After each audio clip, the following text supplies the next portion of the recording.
Agora é o seguinte, Copa Sul-Americana, Vasco pega o Puerto Cabello, lá na Venezuela. Vasco está em segundo, só o primeiro vai direto para as oitavas, né? Quando o assunto é Sul-Americana. Deixa eu conversar com o Juliano Lima. Como é que vai esse Vasco para esse jogo hoje, Juliano? Tudo bem, Escobar? Um abraço para você, para todo mundo que acompanha o Globo Esporte. E o Vasco vem com mudanças para esse jogo.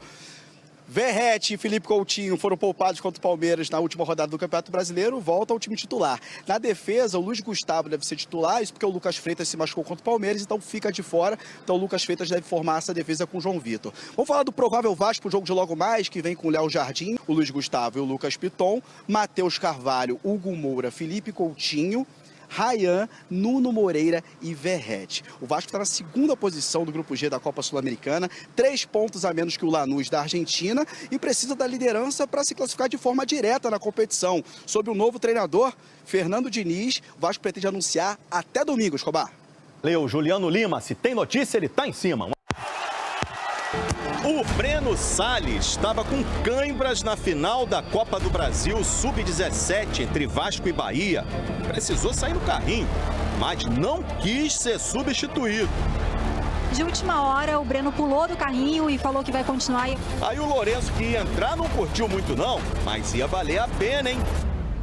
O Vasco estava vencendo por 2-0, gols do Andrei e do Christopher. E deu uma casquinha na bola para desviar. Só que aí o Vitor Guilherme diminuiu para o Bahia. Valeu a insistência do Vitor Guilherme. O Antony empatou nesse golaço. Antony, que golaço! E a decisão foi para os pênaltis. Na última cobrança do Vasco, Breno Salles na bola. Logo ele, que tinha se recusado a sair, pois ele bateu e fez o gol do título. O Vasco é campeão da Copa do Brasil Sub-17. Então, Breno foi teimoso, pediu para ficar e deu muito certo. Parabéns aos meninos do Vasco, a base vem forte. A gente vai ver como foi a preparação do Vasco e na volta do Careca tem muita informação. Pô, eu acho. O Vasco entra em campo precisando vencer. A Sul-Americana é a prioridade da equipe e para continuar na briga, só uma vitória interessa. Ontem o Lanús venceu o Melgar e disparou na liderança do Grupo G com 8 pontos, além de ter vantagem no saldo de gols. E conseguir um bom resultado fora de casa alivia a pressão e deixa o Vasco numa situação tranquila na tabela. Apenas o primeiro time de cada grupo avança para a próxima fase. Se o Vasco ficar em segundo lugar, não quer dizer que está eliminado. No entanto, perde a chance de conseguir a vaga diretamente para as oitavas de final da competição. Por outro lado, a equipe vai enfrentar o Puerto Cabello, que não anda na melhor fase. Para o duelo, Verrete e Coutinho estão de volta.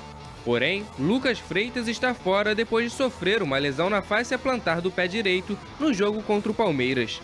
Para o lugar, o jovem Luiz Gustavo deve ser o escolhido para fazer dupla com João Vitor. Puerto Cabello e Vasco se enfrentam às 19 horas em um jogo importante para o time de São Januário. Para tudo! Ô, DJ Careca, tem uma buzina aí, uma coisa barulhenta, uma coisa bem barulhenta? Porque o Careca de HD, o nosso Lucas Pedrosa, vai trazer agora para você, vascaíno, a escalação do Vasco para esta partida. Perfeito. Ele não é locutor de São Januário, não, mas é o locutor do SBT Esporte e vai trazer Até aí a porque o jogo é lá, né, na Venezuela. Exatamente. É isso? É lá, ufa. É provável a escalação do Vasco pelos últimos dias, por alguns jogadores também estarem voltando, outros precisando descansar pela longa temporada, e um deles já de cara deve ser o Nuno, tá? Ô, logo agora, Pedrosa! O Nuno deve ser poupado, Gente. porque pra gente entender, e aí eu acho que é correto, tá? O Nuno, nos últimos jogos, ele vem entregando tecnicamente, mas fisicamente tá dando 40 minutos e ele não tá conseguindo correr dentro de campo. Por quê? Pra quem não sabe, o Nuno veio do Casa Pia, de Portugal. Então ele tá em temporada desde agosto do ano passado. A verdade é que o Nuno tá em reta final de temporada. Mas como ele veio pro Vasco, a nossa temporada é diferente da temporada europeia, ele continua se esforçando. O futebol brasileiro, inclusive, é mais exigente até do que o português, na minha visão. Então, por isso, para essa partida, o Nuno vai começar no banco de reservas, tá? Tinha uma expectativa do João Vitor também, que está jogando todas, e do Hugo também ser poupados. Mas pela importância do jogo, eles não devem ser poupados nessa partida. Então, o provável Vasco, lembrando que o Lucas Freitas está fora por lesão, deve ser o seguinte: Léo Jardim, Paulo Henrique, João Vitor, Luiz Gustavo, que foi o zagueiro que jogou na última partida contra o Palmeiras, na esquerda o Lucas Piton, Hugo Moura, Cocão e Tietê, repetindo a trinca de volantes que foi utilizada contra o Palmeiras. Lá na frente, Coutinho, Ryan e Verratti. Então esse deve ser o time do Vasco para enfrentar hoje o Puerto Cabello, 7 horas da noite, jogo importantíssimo, porque como eu disse, o Lanús venceu ontem, chegou a 8 pontos, então o Vasco, se quiser passar em primeiro do grupo, tem que vencer o jogo de hoje e vencer também a partida contra o Lanús na Argentina. E para passar direto, tem que estar em primeiro. Vai para recuperação se ficar em segundo. Sim. Tem um playoff aí e tal, pega povo de Libertadores e tal, e vai para repescagem. O interessante, você se garantir mesmo, você tem que passar em primeiro lugar. Exato. Agora, Lucas Pedrosa, Felipe de interino ainda, até você trazer um novo treinador. Fernando Diniz, como tá essa situação? Já falamos ontem aqui sobre valores e tudo mais. Hoje é quarta, hoje completa 8 dias que essa negociação vem acontecendo. Maria do Bairro Sul. Ainda não. Sempre tem. 8 dias não. E sabe por que talvez não seja a novela ainda, Veni? Justamente pelo que eu vou explicar aqui. A primeira pedida do Fernando Diniz foi de quase 2 milhões de reais, tá? Essa é a informação que eu tenho. O Vasco não vai pagar quase 2 milhões de reais pro Diniz. Conversaram, 3 dias depois, essa pedida baixou um pouquinho, para 1,5. Aí começou a discussão também da multa rescisória. Já expliquei aqui, o Carille foi demitido e o Vasco teve que pagar 500 mil reais a ele, que é o valor de 1 mês de contrato. Pro Diniz, o Vasco quer oferecer isso de novo, ou seja, não ficar preso a 12, 14, 20 meses de contrato e ter que pagar uma multa rescisória milionária para ele.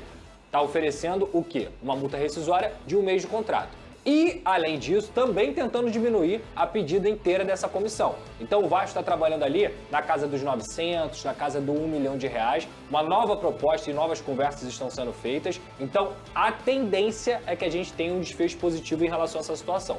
Mas hoje não está fechado ainda. Eu sei que alguns colegas já deram, então a informação que eu tenho e que eu respeito de todo mundo é que ainda não está fechado. O Vasco está avançando nesses detalhes para aí sim acertar e anunciar o Fernando Diniz. Essa é a informação que eu venho trazendo desde a última sexta-feira e que, de fato, ontem, na noite de ontem e no início dessa manhã, ela deu uma avançada. Por quê? Porque ele começou a ceder, olhar, ó, o cenário aqui já não tá, ó, a gente não vai pagar isso aí. Sim. Tá, então é isso aqui. Cara, isso aí a gente também não paga. Vamos acertar aqui algumas coisas, aumentar tempo de contrato, bonificação, para aí sim chegar ao denominador comum. Então eu acredito que até o final de semana o Fernando Diniz vai ser anunciado pelo Vasco. Ele que é um treinador que ganhou Libertadores, né? Tem o respeito de atletas, mas tem um futebol, vamos dizer assim, exótico, né, Vini Casagrande? Então, se você, por exemplo, quando caiu o nome dele na torcida do Botafogo, quando o Botafogo estava sem treinador, a maioria, não. Então, assim, ele é um treinador que tem um nome que ainda causa uma dúvida, por conta até pela sua característica muito forte, o que até o chamou atenção para o cenário nacional, né? O Diniz tem um jeito de jogar Fernando Diniz. Você acha que hoje o mercado, ele vale 2 milhões? É muito difícil a gente temperar o trabalho de alguém, né? Mas assim, se é a pedida inicial dele, você acha que... Quase 2 milhões. Quase 2 milhões. 1 milhão e meio, vamos botar aqui, tá? 1 milhão e meio. Quem sou eu para precificar um exato. profissional e avaliar o trabalho financeiro de um profissional? Mas a gente precisa mencionar o que a gente falou aqui rapidamente no fim do programa ontem. O mercado está super valorizado, está muito. Se você olhar hoje o que o Diniz está pedindo, mas aí você olha para o lado, para o Fluminense está pagando quase 2 milhões no Renato Gaúcho também. Pelo menos essas são as informações veiculadas pelos setoristas que acompanham o dia a dia do Fluminense. Aí você vai no Corinthians, o Dorival também ganhando mais de 2 milhões de reais. Então o mercado está super valorizado, então não acho um absurdo ele pedir isso. Agora, eu no lugar dele já falei aqui que não aceitaria, mas se ele aceitasse, eu aceitaria ali na parada do Super Mundial. Que ele teria um tempo muito grande para poder botar a identidade dele nesse time do Vasco da Gama. Só que aí talvez o Vasco não espere ele. Então, mas Quantos exemplo. jogos até lá? Mas eu 8? São 5 jogos. Vou te dar um exemplo. No A mínimo, Sul-Americana vai ser definida antes do Super Mundial. Me corrija se eu estiver errado. Imagina se ele assume e cai na Sul-Americana. Porque é Vasco hoje, o Puerto Cabello, depois Lanús na Argentina e antes a primeira fase tem o vai Melgar em São Januário. Aí, a Sul-Americana eu vejo como a prioridade no Vasco, pelo menos que a gente está vendo aí no planejamento. A prioridade, óbvio, se manter na Série A é a primeira prioridade sempre, mas aí a Sul-Americana é a principal competição. Claro. Aí ele assume, para ele colocar a identidade dele no time do Vasco, e não só no Vasco, em qualquer equipe, isso aconteceu no Cruzeiro, a Seleção Brasileira, ele precisa de tempo. Ele assume, aí ele vai eliminado na Sul-Americana, já começa uma pressão muito grande. Eu, no lugar dele, aceitaria ali na parada. Tem o Operário também no meio dessa história. Aí, Que é a Copa do Brasil. Mas é a aí está Copa o do Januário. Só que o ponto é o seguinte, Veneta. Depois desse jogo contra o Puerto Cabide, o Vasco vai começar uma sequência de 5 jogos no Rio de Janeiro em 6.